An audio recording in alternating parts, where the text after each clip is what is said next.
Rabba, and it really is a tremendous zchut to be here. And I think that this is the perfect way to come into Rosh Chodesh.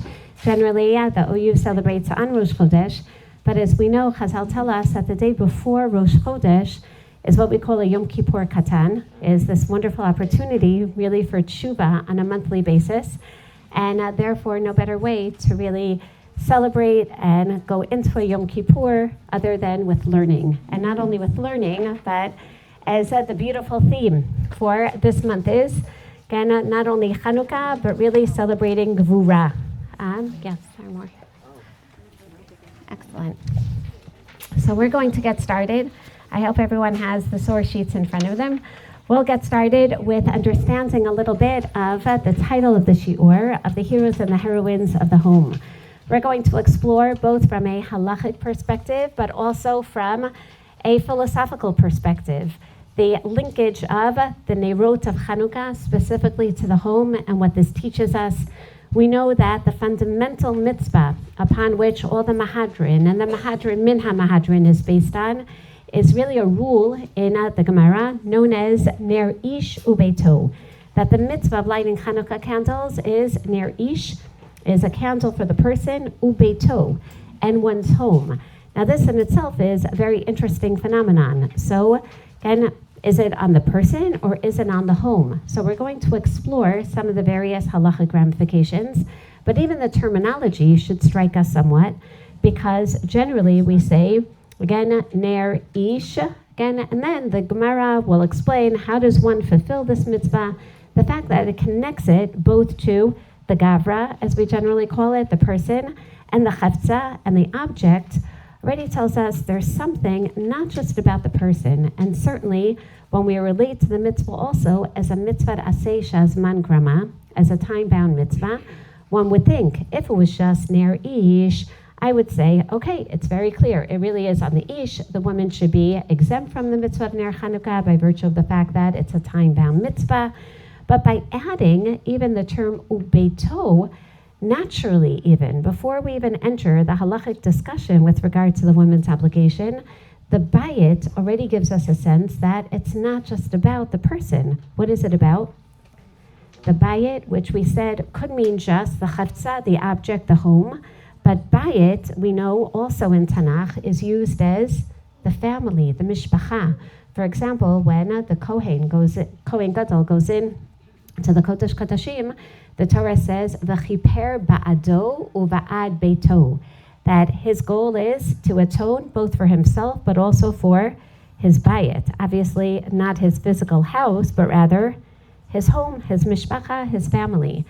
And therefore, we already get a sense that in not only halacha, but the halacha being reflective of ideas in the Torah, that when it comes to Ner Chanukah, we have to realize it really is about the home. It really is about the family.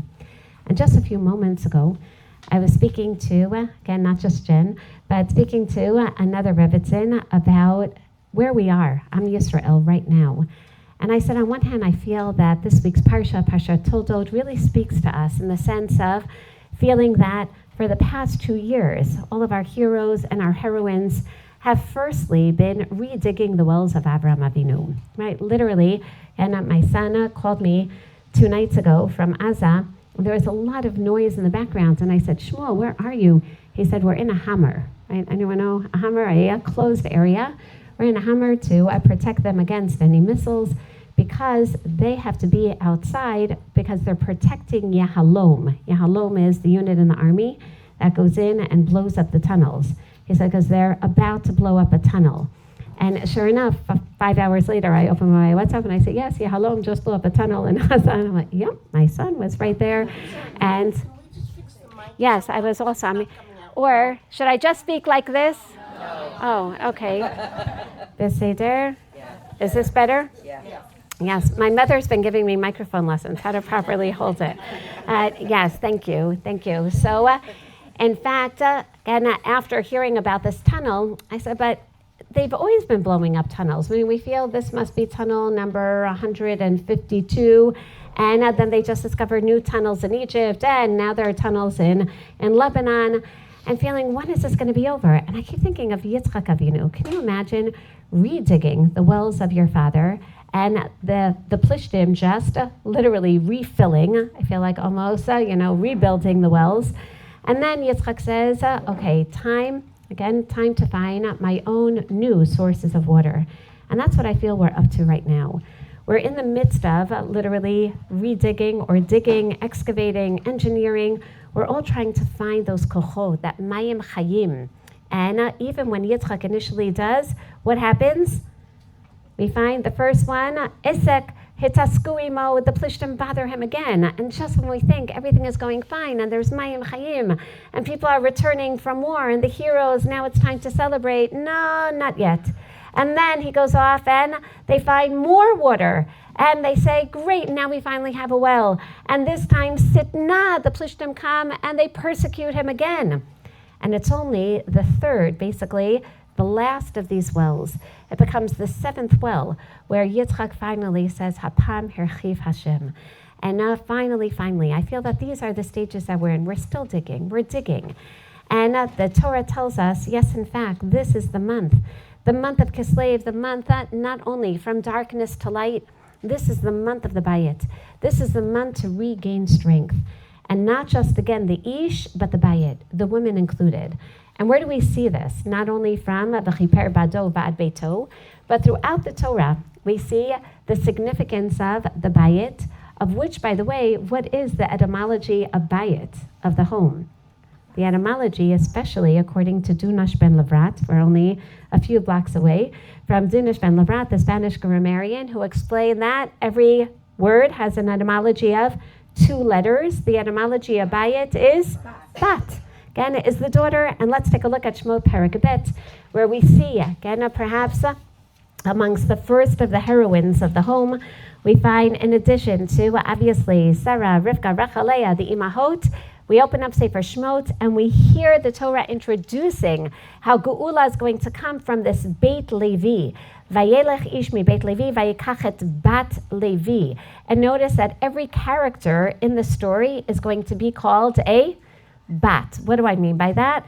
Again, it doesn't say vayikach isha mi Beit Levi, vayikach et bat Levi. A very strange way to tell us about this woman, Yocheved. Vatar isha vateled ben. And she has a ben, and what does she do? She is going to be engaged in trying to save him, and then she places Vatasam Batayeled, Vatasam Basufal Batayor, Vatetzav Achoto Merachok, Ladat Maya Ase Lo. There's also a sister in the story, but who is the sister in the story? She's really the daughter of the bat. So you can't call her the bat because the mother is called the bat. So you have to call her the sister, the achot. And then we have another bat in the story who will also be involved in the salvation of the child, who ultimately is doomed to die. And who is that? Bat Paro. So we have, if you count actually, you find the term bat within the stories of Sefer Shemot from Perek Aleph, Kol haben hayilod hayaora tashlichu, Kol habat tachayun. And you also are going to hear about Benot Yitro. We have bat appearing 8 times. Why is that significant? Because the stories start with a bat. They start with these heroines. They start with the women who are going to defy the Gzerot of Paro. They start with women who really have that sense of Gvura, who know how to stand up, not only in the face of evil, but know how to respond. Each one of them, Vatar, Vatir Enna Hamialdot, they know how to see and respond with morality and sensitivity and an ethical backbone. That is real Gvura. That's the Gvura that we find by the end of the story, Shemot Perek Yud Bet. That's what builds the Bayit. And therefore, it's not surprising that Perek Yud Bet, telling us about the story of Yetziat Mitzrayim and the ultimate Geula, which serves as a paradigm, as we know, for all future redemptions, not only in the basic sense of redemption from suffering, but also setting the precedent of V'schut Nashim Tzidkaniot, in the merit clearly of Banot, in the merit clearly of Banot, who really serve as the basic building blocks of the Bayit. Nigalu b'nei Yisrael miMitzrayim, and we really see it in our own time as well, that it's these women who are going to be the ones not only to catalyze, but ultimately bring the last stages of Geula. And therefore, 8 times over in Shmo Perek Yud Bet, we also hear the term bayit, bayit, bayit.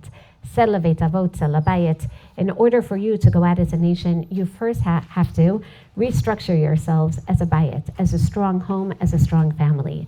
So now, let us see how relevant this is to the mitzvah of Chanukah. We turn the page to source number 3, and we see the Gemara tells us in Masechet Shabbat, mitzvat Chanukah ner ish ubeito. And here we already find ner ish ubeito. This is teaching us that the basic halacha is that every person, or ish ubeito. So is it the person or is it the home? So we find ner ish ubeito. Each person per family. So basically, one household should have a ner. That means that, again, if we would take a Mea Sha'arim tour of the basic halachot of Chanukah, what would we see in everyone's home? One candle every night. That's the basic halacha. And again, this has become very relevant, especially for Chayalim serving Bashetach, wanting to fulfill this mitzvah midrabanan, knowing that they can't always, again, each one of them take a Chanukiah. It may be dangerous, and they don't even have room in their namer for all this. So again, Rabbanim say it's okay, just one per all of you. And again, maybe even if it's dangerous as well, then you could always rely on just one candle. Light a candle, however, mahadrin. But we know that it's better, and halachically this has become the actual halacha, ner lakol echad ve'echad. Even if you're in your home, again, better for everyone to light one candle. Mahadrin min ha-mahadrin, everyone should light more than one candle. Okay, how much? According to Beit Shammai, Yom Rishon, start with 8 and decrease Keneged Parei HaChag, showing us the parallel to Sukkot. And Beit Hillel, no. Mosif Holech, light 1 and 2 in an ascending order, because Ma'alin B'Kodesh Ve'ein Moridin, and we know that this is what we do. Now note that all of these, we'll call them the added Mahadrin levels, are literally enhancing. They're Mahader, the basic mitzvah of Ner Ish Ubeito. So in order for us to understand even some of the ramifications, both in a halachic, certainly in a philosophical realm, of how do we build off of something, you have to go back to the foundation. So we're going to go back to this basic TORAH. Again, the need for Ner Ish Ubeito, which will also help us understand the kiyum, the fulfillment of the basic mitzvah of Ner Chanukah. We take a look at Masechet Shabbat, Chaf Aleph Amud Bet, source number 4, Tanu Rabbanan. Ner Chanukah, mitzvah lahanicha al petach beito mibachutz. Here already we see, if the basic mitzvah is Ner Ish Ubeito, then where should one put it? One would think either in the bayit or right outside the bayit. And sure enough, petach beito mibachutz. Put it outside the bayit. Now we know why outside the bayit. If the basic level of the mitzvah is ner ishu beito, really a person's household, then I would think if the bayit is so central, where should we be lighting? Inside. Isn't that nice? Again, you'll smell the levivot and the sufganiyot, and have the extra light inside the home. I think many of us perhaps were actually brought up this way, but halachically, really what's better, says the Gemara, place the light where, it's actually a Mishnah, place it outside of the bayit, because of which value? Persume nisa. In order to publicize it, which already tells us if we're talking about the heroes and the heroines, it's not enough that we realize that, yes, of course, it's about building the bayit, but it's also about spreading that light. All of us have to know. We love these videos where you see these chayalim coming home and their children, their 2-year-olds running into their arms. And on one hand, we're thinking, I don't know, this is a very private moment between father and child. And yet, what happens when we see those videos? Definitely with the music, we cry. We cry because what are we thinking? Wow, this is such a nace, right? A nace. A nace that these fathers are coming home to their children. A nace that he's surprised again, his wife to come home for Hanukkah, right? This is truly beautiful. That's part of the mitzvah of Hanukkah. It's a bayit mitzvah, but also Persumei Nisa, but don't disconnect it from the bayit. Because you would think, what do Chabad do? They take Chanukiot, they put them on the top of cars, right, and they drive all over Brooklyn, whatever it may be, so that everyone will know that it's Hanukkah. That's beautiful, but that's actually not a fulfillment of the mitzvah, because it still has to be connected to the bayit. So you can argue with Chabad, maybe it is their mitzvah mobile, and they live in their cars, but again, basically, near Vbito. So sure enough, we're going to continue to see that Rava, the Amora, says, Ner Chanukah mitzvah lahanicha betefach hasmucha lepetach.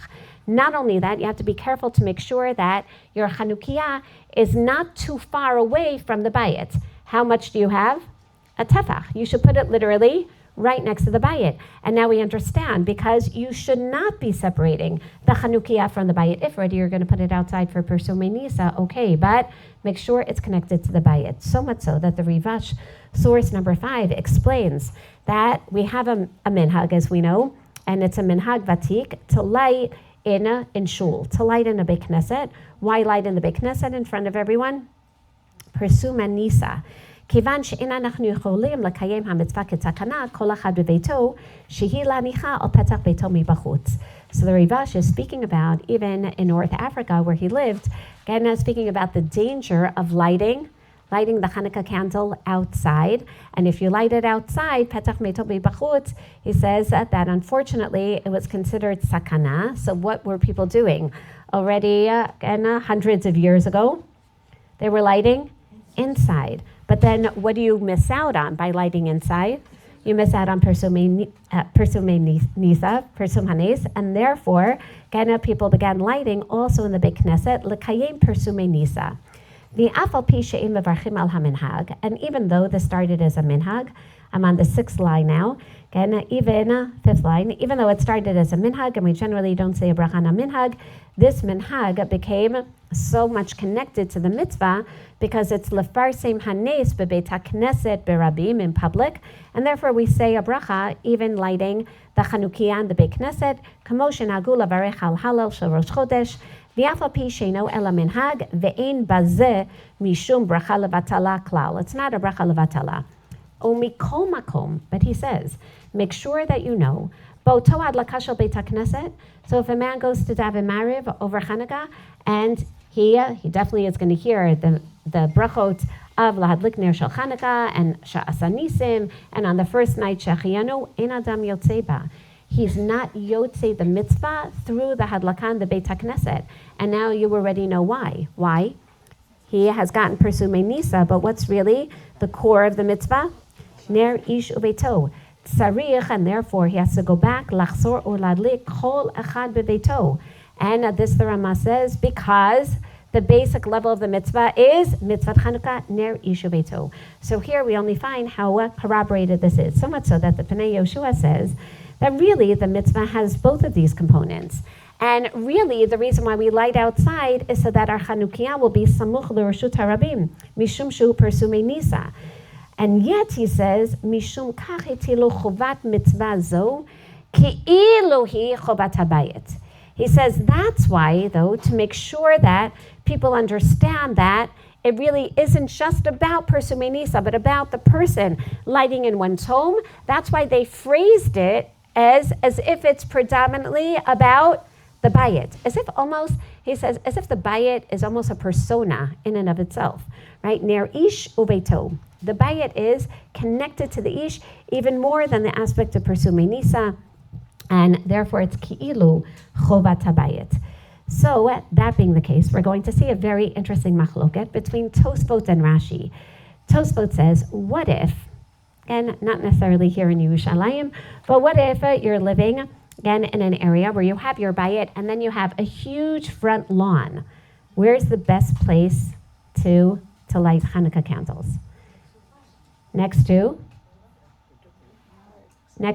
where do you think? The street, meaning I have bayit, front yard, street. So Marcel says next to your bayit. Even though, what's going to happen? No one on the street is going to see it.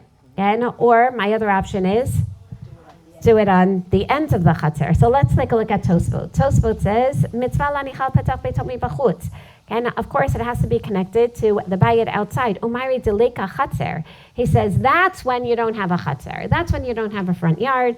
Ela bayit omed tamuch l'reshut harabim. That's more here, the streets of Yerushalayim. An Rechov Ramban, literally, your house is on the street. Again, what should you do? He says that's what the Gemara was talking about. You're going to light it outside so that everyone outside can see that it's connected to your bayit, but also Persumei Nisa. But if avalim yesh chatzer lefnei habayit mitzvah laniach al petach chatzer. But if your house is not facing the Reshut Harabim, again, you have a whole courtyard. Says Tosfot, where should you put it? Put it on your courtyard. So, and he explains, don't worry, your courtyard is still considered your house, right? Everyone knows the chatzer is part of your private domain. It's really an extension of Reshut HaYachid for Shabbos and Eruv purposes also. So you'll put it there, and it's somewhat disconnected from your house, but it's actually part of your house. But this way you also get Persumei Nisa. Take a look at Rashi. Rashi says, no. It's true, you have to put it outside. Mishum Persumei Nisa. V'lo b'Reshut Harabim ela b'chatzero. So much so that if I have house, front yard, again, Reshut Harabim, says Rashi, where should you put it? Outside, meaning in your chatzer, but not facing the Reshut Harabim. In other words, it has to be closer to which direction? Like Marcel said, to your house. Take a look at source number 9. He says it explicitly, mitzvah l'hanicha, where b'chatzer or b'Reshut Harabim, depending on how your house, apartment is situated, and in what way? B'tefach hasamuch lepetach. It has to be as close as possible to the opening of your home. She'im yarchikenu lahalan min hapetach. Because if you distance it too much from your front door, what's going to happen? Eino nikar shebal habayit henichosham. Notice how Rashi phrases this halacha. It's not enough that people see that, oh, that's the front yard of the Taragin household.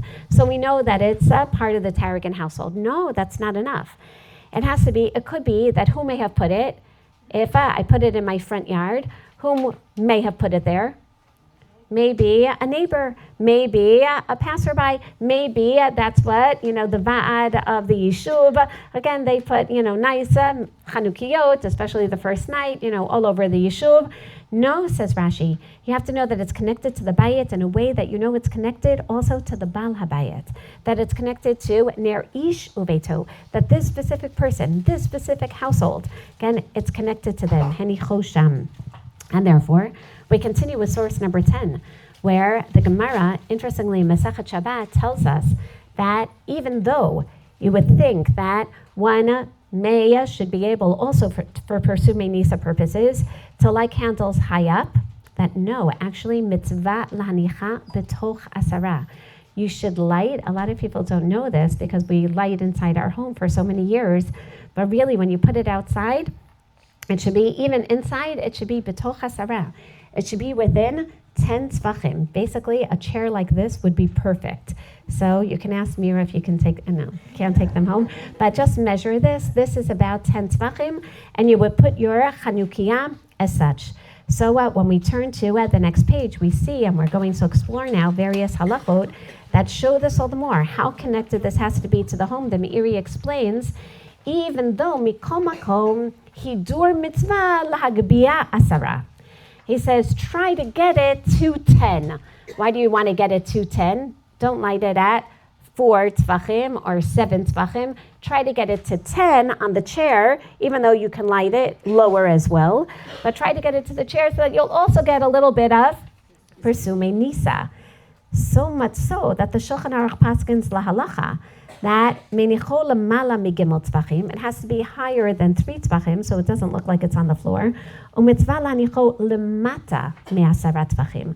The Shulchan Aruch says, actually, better to light it, again, not 10 tzvachim, even a little below. And the Rush explains why. He says because one would think, Kida Amar Ravina Mishmei Darava, Begam Ika Persuma Hanestve, Shehi Lemata Davar Ha'asui Lo'or, Ein Darech Lahanicha Kol Kach Lamata. Because once it's 10 and above, then that's like a regular, a light. You could have your house lights or your garden lights like that. He says everyone knows that you don't put lights so low down.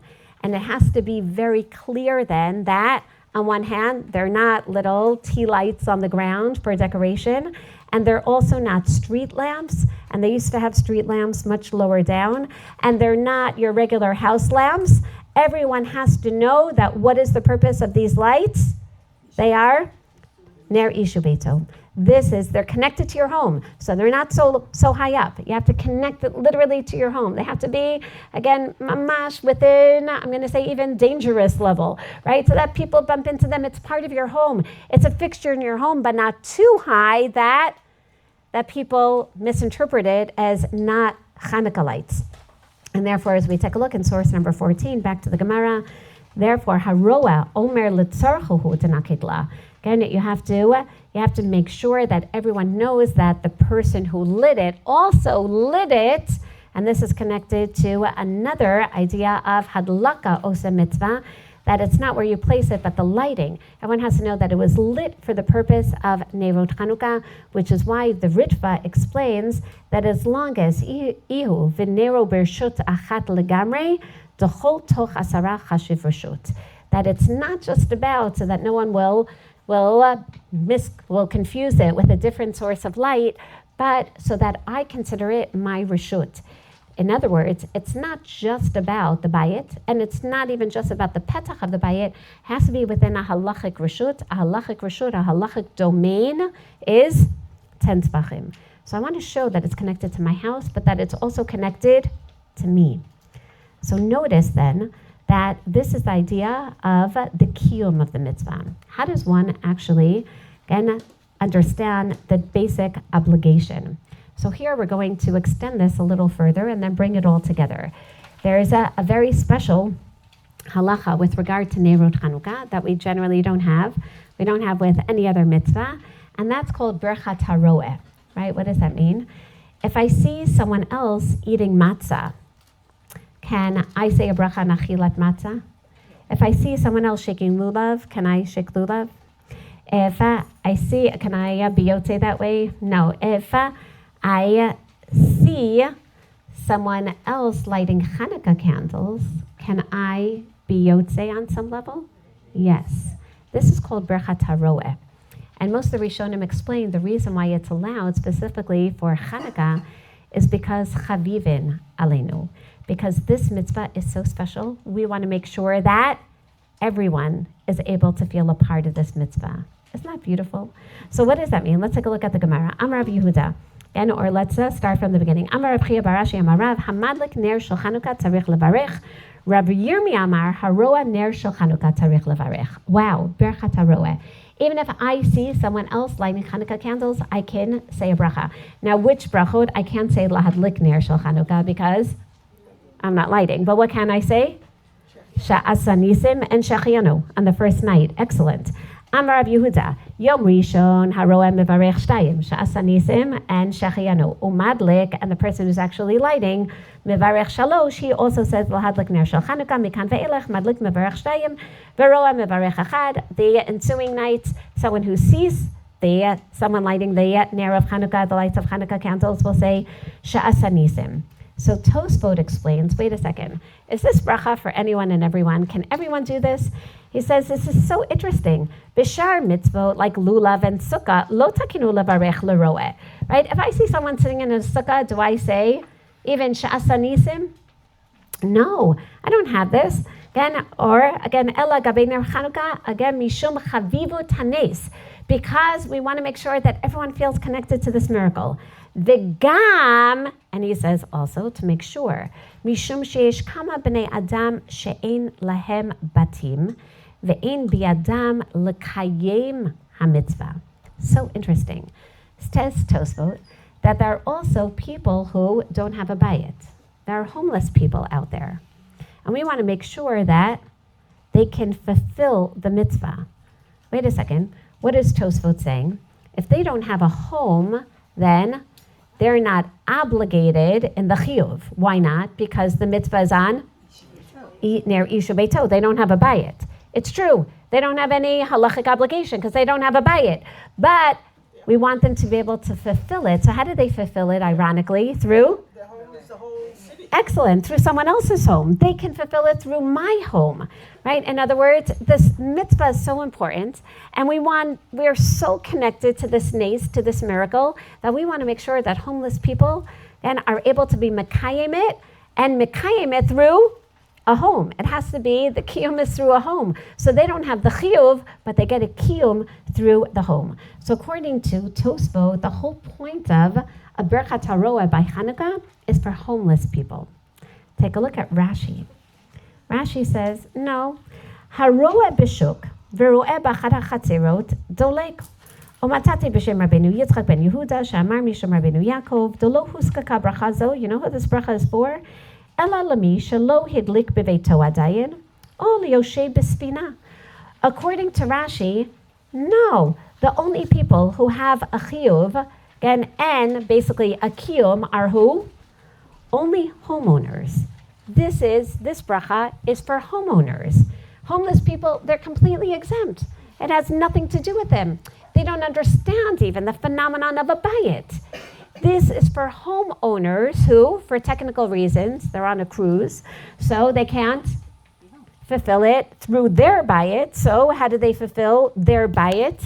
Through someone else's bayit, right? They look at someone else and they say, oh yes, again, this reminds us of our bayit. We can't technically light in our home now, so we'll fulfill it through someone else's bayit. Wow, fascinating. Very, very much, I would say, consistent with Rashi's approach. It has to be connected to the bayit. Again, this mitzvah has nothing to do, basically, with anyone who can't associate with a bayit.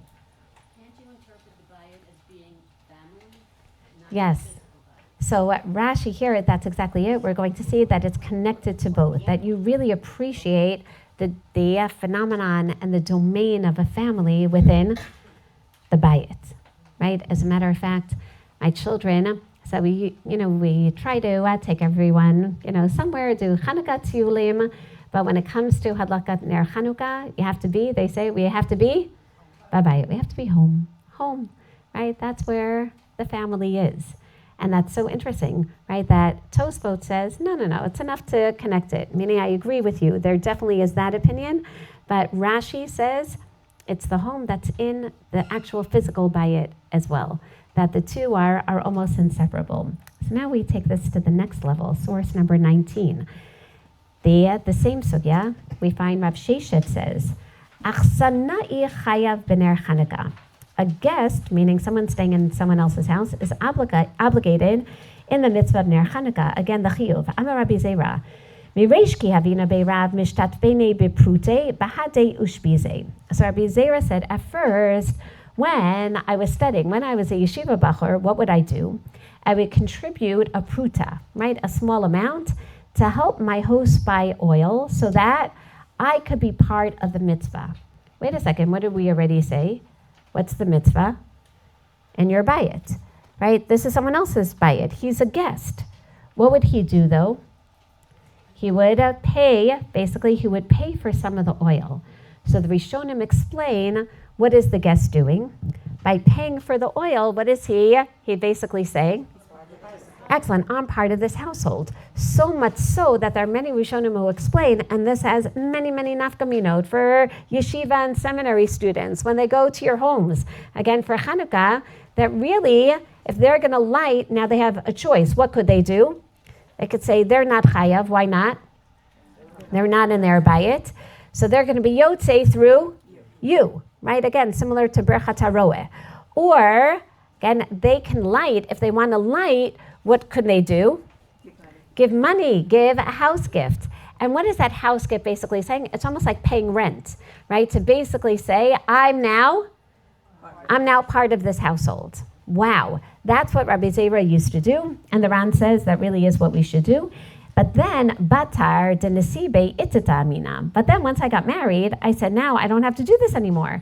Even if I'm not in my home, I'm a guest in someone else's home, I'm traveling over Hanukkah, I can say, I know that itita, that my wife, Ishti, she's lighting for me at home, and then that's better. Isn't that amazing? In other words, really, where is my chiyuv? not in my guest's home, not in my host's home, but rather my home. So my home and my family needs a Hanukkah light there, in which case, if my home if there's a candle in my home lit by my wife, was I yotze? Yes. And we know that actually this is a halacha, we're going to see this. So he says, now I don't need to do this because they're lighting on behalf in my home, teaching us that the obligation of Nerot Chanukah relates not just to the physical structure of the house. How do I know that now? Based on exactly what was just said. Because he doesn't say, oh, my house has a candle lit in it, so I don't have to worry. Rather, what is he saying? My wife, right, is lighting for me, which is beautiful. These are the heroines of Chanukah. And I mean that in every sense. I think Chanukah, perhaps more than any of the other Chagim, maybe Pesach, the Bat and the Bayit, I always tell seminary students, I just want to give you a heads up that the two holidays that you're going to be most homesick over will be Pesach and Chanukah. And it makes sense because these are the two holidays connected to the Bayit. But we know that it's not just about the Bayit, it's about the Bat. And therefore, we're going to see that, yes, the wives can fulfill this mitzvah. And it's so indicative of everything that's been going on for the past 2 years. The wives not only lighting Hanukkah candles for their husbands out in battle, but the wives who have been juggling their 3 jobs, taking care of the children and going shopping, and teaching and working and being their lawyers and their doctors and also taking care of the house. Again, everything really on them. Says Rabbi Zera, I understand, again, that the wife can take care of this because it's not just about the physical structure of the house, but it's one's existential connection to the home. So while a guest may not even own the dwelling he stays in, he still is halachically bound to participate in the mitzvah of Ner Chanukah. So Rabbi Zera provides the paradigm that halacha lamasa is what we do today. As a single student living away from home, but you have a home, you're still obligated. He fulfills this by contributing to the host's oil or by paying rent, basically creating a form of a halachic partnership in the lighting. But once married, his wife becomes his shlicha, basically the shaliach in their own home with her lighting. And that covers his obligation, teaching us that this isn't just tying it to an individual action, but it's about belonging. It's about representation. It's about participation in a Bayit Yehudi. This is what a Jewish household is all about. And here we find that the Gemara is framing not just Nerot Chanukah, but I think it's framing marriage in a beautiful, beautiful way, teaching us that once one gets married, their halachic identity, right, becomes connected to the home, to the family. That's the new, we'll call it halachic, definitely for Nerot Chanukah, that's the center of gravity. That's what's in the spotlight. The home becomes the spiritual domain, not only a place where one's obligations are fulfilled, again, relationally, but actually even transactionally. And we'll discuss this even more as we quickly go through. As I'm looking at the clock, just a few more. Mikoro teaching us, as the Ran says, that oreach afapish in lo bayit lo tema din Chanukah kedin mezuzah, because you may have thought that Chanukah is like the halacha of mezuzah. D'chol mi she'ein lo bayit patur min hamezuzah. Anyone who doesn't have a home doesn't have the mitzvah of putting up a mezuzah. You would think that, says the Ran, you may think like Rashi, that if I don't have a home, I'm patur. But actually he says, if even if I don't have a home, he believes you're still chayav, ner ish, ubeito, you're still chayav in the mitzvah to light Hanukkah candles, like Tosfot. The Rambam, notice how the Rambam phrases these halachot. Kama nerotu madlik b'Chanukah, mitzvata, the basic mitzvah, sheyeh kol bayit ubayit madlik ner echad. What's interesting about the phraseology, he doesn't say ner ish ubeito, but rather every bayit. That's what it means. Every bayit should have one candle. But the bayit is a noun, isn't it? Kol bayit ubayit. He basically is saying it's every family, right? It's every bayit, it's every structure, almost as if the bayit is a dynamic being. And therefore also in Hilchot Tefillah Mezuzah, he says, bayit she'ein lo arba amot al arba amot patur min hamezuzah. He'll explain that similarly with regard to mezuzah. So now we're going to sum up the first part. Don't worry, the next part we'll do very quickly. We'll sum up the first part with trying to understand why is the Gemara basically quoting the Breita with such an interesting phraseology. Why is Chanukah Again, at Pesach, I understand we brought the Karban Pesach into our bayit. We couldn't leave the bayit. But what does the bayit have to do with Chanukah? Explains a beautiful midrash. Bimei Yevanim, in the time of the Yevanim, Harimu sod al Yisrael, Amru, bo v'nachadesh alehem gezerot, ad debi'atatu belohehem. Their whole goal was the process of Hellenization, right? Gradually, let's create different values, activities, distractions, and slowly but surely, what will happen to the Jewish people? They'll give up on their God. They'll give up on their beliefs. V'yaminu b'avodah zarah shelanu. So how do you literally create a new culture? Well, you have to break down the previous culture. Amdu v'gazru kol bayit, kol ben Yisrael she'oseh lo brit. So this we're familiar with. I think we learned this when we were in kindergarten. They said no more Brit Milah. Right, that's disgusting. The body is perfect. No more Brit Milah for you. O misgor lepitcho. Whoever circumcises their child, or whoever creates a threshold for their home. Anyone ever hear this midrash? A threshold for your home? This seems to be one of the first gezerot of the Seleucid Greeks.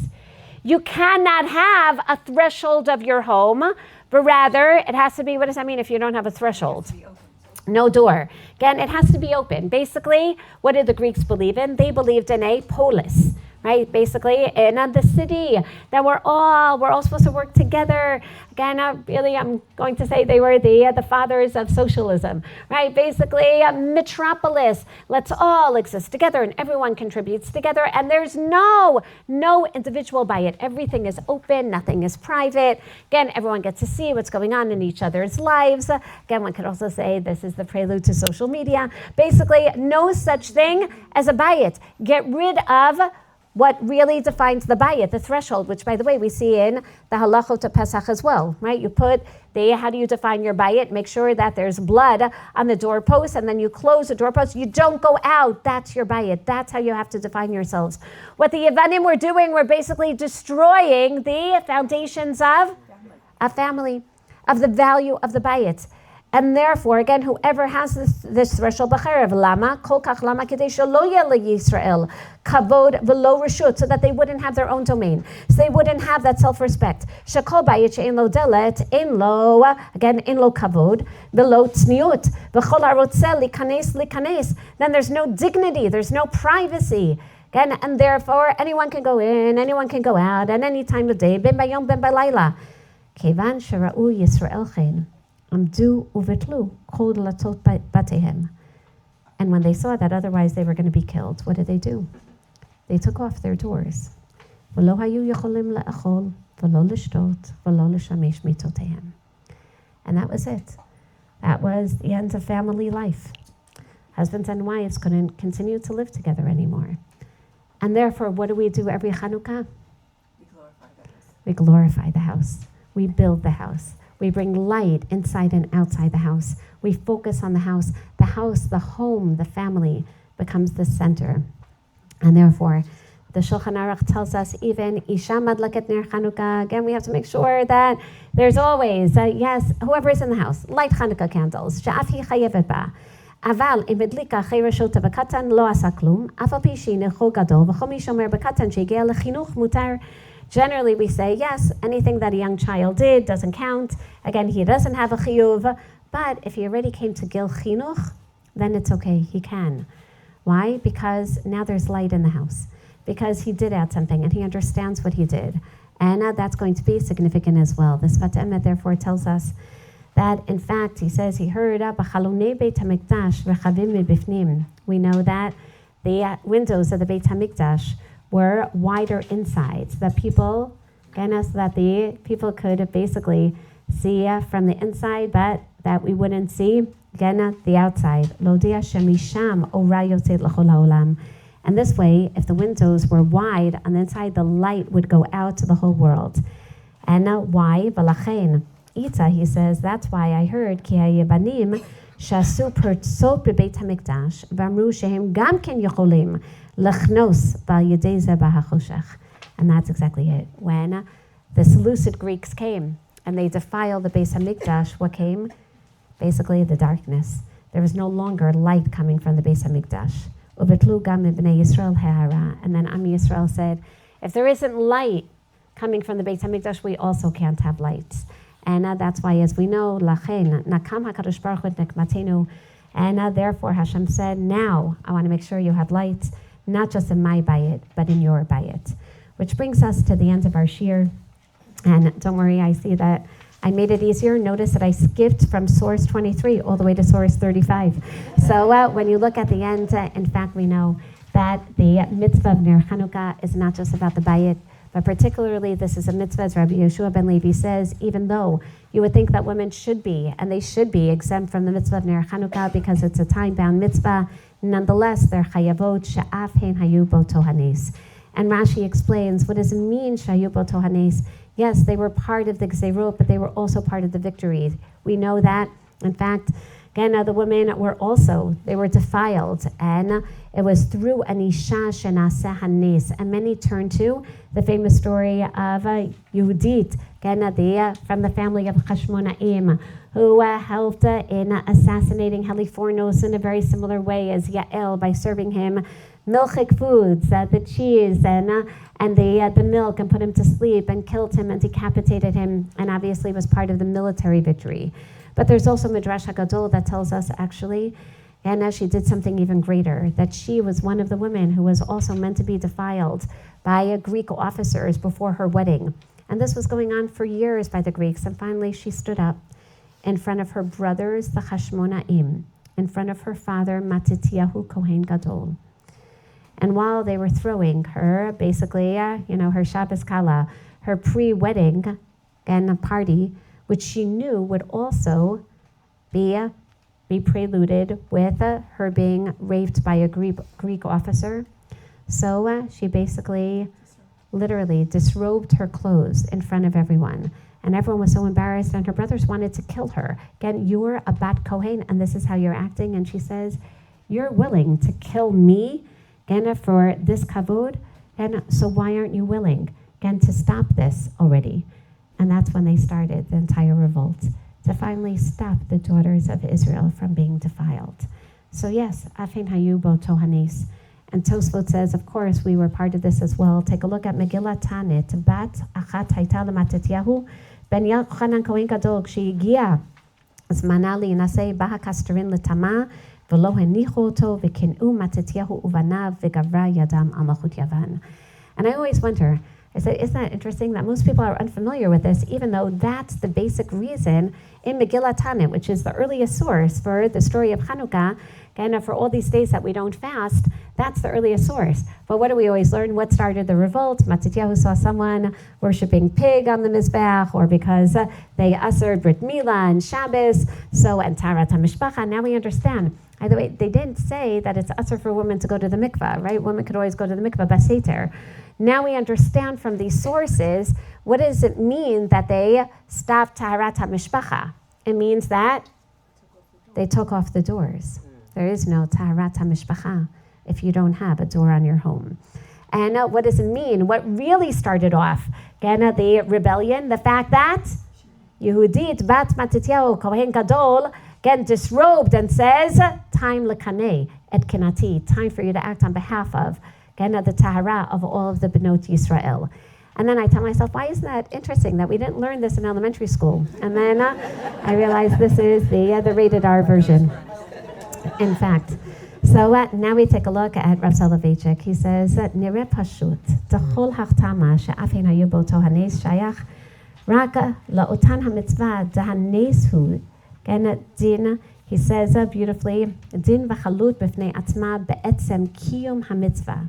He says with regard to women being chayavot because of afin hayu bo tohanes, that really when we were exempt, we were totally exempt. When Rabbi Yeshua ben Levi says, now we're obligated, she'afin hayu bo tohanes, he says that becomes the intrinsic part of the mitzvah. We're not chayav midrabanan. We're chayav midrabanan mishum afin hayu bo tohanes. You can't disconnect it. Upersumi nisa. And obviously you have to be mefarsim the nes. He says, but this is so interesting. Va'od yoter, harei b'ner Chanukah u'mikra Megillah nitkana bracha b'fnei atzma she'asa nisim, harei dahach dina shel nes hu kiyum be'etzem hacheptza shel hamitzvah v'nitkana bracha aleha. Because, again, we have the bracha of she'asa nisim for the nes, and the mitzvah, which basically is the chepsa, the object, whether it's the ner, whether it's the Megillah. V'arei hach she'afenu yubot hanes matzinu rak abei ner Chanukah u'mikra Megillah and arba kosot v'hu mishum. He says, isn't that interesting, though, that the mitzvah of afenu yubot hanes is only relevant for arba kosot and mikra Megillah and ner Chanukah, and he says, why? T'bechol hani mitzvah din nes eino rak tam ha-mitzvah ela denamar betzem kiyum umasa ha-mitzvah. As we know, kedachtiv deika baracha miyuchetet aleha aval kiddush and matzah, which you can say is also for, again, for the nes. He says, no, that's to remember the nes. When it comes to Chanukah, he says, that was the actual nes.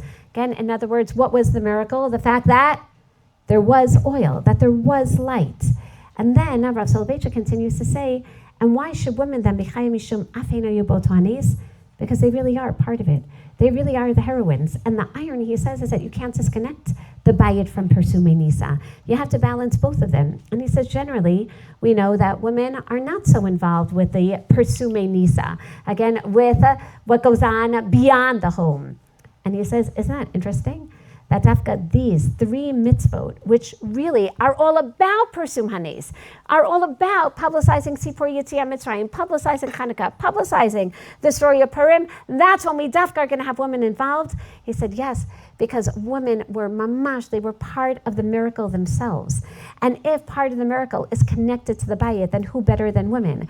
And therefore, again, we see through the translation, he says, again, generally regarding Kiddush and Matzah, even though, yes, they involve a commemoration of the miracle, there's no independent halacha. There's no requirement or entity within the actual mitzvah. It therefore seems that that's why Afena Yubot Hanes would not be required there. But here, this is part of the actual fulfillment of the mitzvah itself, in which women were very much involved. And certainly, as we take a look at what Rabbanit Orav Weingart says, women are obligated in Chanukah lights, even though it's a positive time-bound commandment, because they too are part of the miracle. Because the miracle came about through a woman. The divine miracle cloaks human dedication, and it is in our power to bring about its revelation. So one need not wait for the miracle of a respite from challenges to arrive. And I think about this especially now. The women who are still waiting for their husbands to come home, for the women who have given up so much through this war, that really, what does Chanukah remind us of? That it's not about sitting and waiting for the light to come. Being a gibor or a giborah means that you make miracles happen. And that's exactly what we, Bayamim Mahim, Bazman Hazeh, have the opportunity to do. Not to wait for all the gzerot, but instead for us to get up, for us to continue to bring that light, for us to get up and bring that geula. It's possible to create this illuminated space on our own wherever we desire. And therefore, Nashim really are chayavot. And no matter how one looks at it, Isha vadai madlika, again, if she's an almanah, if she's a widow, and she knows how to light, again, she has to light, that's her bayit. And the Mishnah Berurah says, when the husband isn't at home, then the woman lights, she lights for him as well. And the Ravan explains, Kamosha Isha madlaket haner be'erev Shabbat. And the truth is, says the Ra'avan, that women are the best at lighting. Why? We do this all the time, every week. Again, and what a perfect way to enter into Shabbat of Rosh Chodesh, of Rosh Chodesh Kislev tomorrow. Kamosha Isha madlaket haner be'erev Shabbat.